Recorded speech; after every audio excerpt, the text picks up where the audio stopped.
What's up guys, CES Garcia here to do a review of the iPad mini. So let's go ahead and get started. The iPad mini features a 7.9-inch screen with a weight of 308 grams. Now, it is 23% thinner as well as 53% lighter than the current iPad, which is pretty good enough to hold with your hand. Now, although comparing to the Nexus 7, the Nexus 7 is definitely much more comfortable to hold. Now the build quality is superb, there's no question about that. Now thanks to the aluminum finish, which make it feel like a premium tablet. Now when it comes to features and performance, the iPad mini features a 32nm dual-core A5 processor, which is actually the same as the iPad 2, but the only difference is that the iPad 2 uses a larger A5 chip, which actually consumes more battery, whereas the smaller A5 chip on the iPad mini uses less, which will give you of up to 10 hours of battery life. Now if you love multitasking, then you gotta love the iPad mini. Now multitasking on this device is amazing.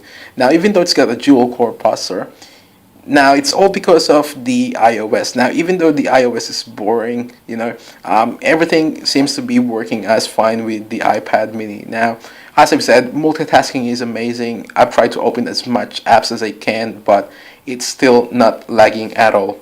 Now gaming on the iPad isn't too bad either. Now people have said, including myself, that the Nexus 7 is faster than the iPad mini, which is actually true at some points. Now even though the iPad mini has only got a dual core processor, its GPU is actually faster than the Nexus 7 now. But when it comes to the CPU, then the Nexus 7 is definitely a winner by far, and that's a hands down. Overall, the iPad mini is actually a pretty good tablet, although there's still more room for improvement, such as the screen resolution, as it's not the best out there, especially if you're using the iPad 3 or the iPad 4 and then you use the iPad mini. Then obviously there's going to be a huge difference between the two. Now also the processor, they could have at least used a more updated one instead of using a really old processor, so they could have at least used the same one as the iPhone 4S, but we'll see hopefully that in the next generation iPad mini.